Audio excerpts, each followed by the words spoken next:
Will another mass shooting finally break the logjam on guns? Will Congress pass NAFTA 2.0? And a government shutdown could happen again. I'm Jamal Simmons, and this is why you should care.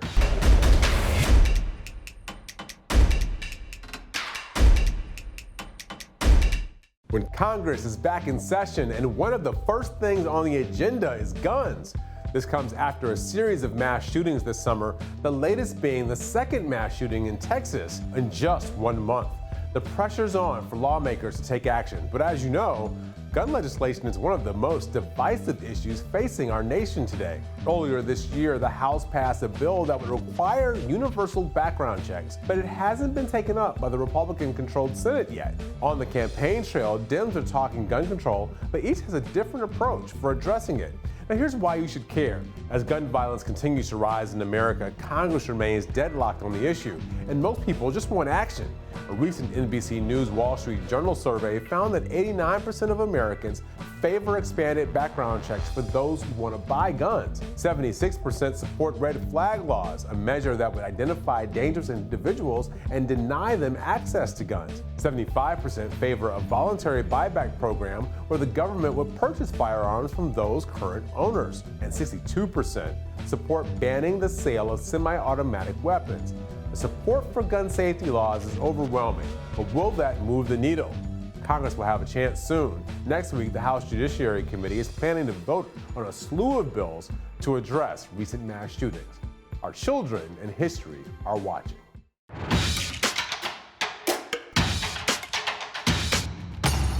It's getting to be decision time on trade.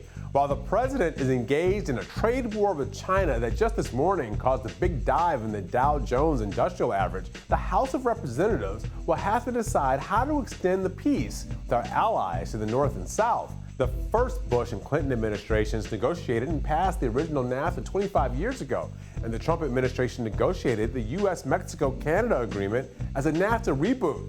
The three nations signed it, and now they're waiting for it to be sealed and delivered back to the three leaders after congressional ratification. Because trade deals are mostly about tariffs, they must start in the House Ways and Means Committee and with the U.S. House of Representatives in Democratic hands. That effectively gives Speaker Nancy Pelosi a veto over NAFTA 2.0, as the USMCA is called. Pelosi appointed a group of lawmakers from the Progressive Caucus to the new Democratic coalition to negotiate with the White House over this deal. Many of these more liberal members may never vote for the agreement, but getting a few labor and environmental protections added may help secure final passage. Trump administration officials would prefer to see the deal passed this fall under fast-track rules. However, some members, like Pelosi ally Rosa DeLauro, are predicting 2020 as a more realistic timetable. Senate Majority Leader Chuck Schumer warns that delaying too long would make it tougher to pass the trade bill as it gets closer to the next election. Meanwhile, the president isn't backing down. Just today, he pointed out his problem with how the U.S. is treated by the European Union on trade too. Buckle up, folks. The ride is not over yet.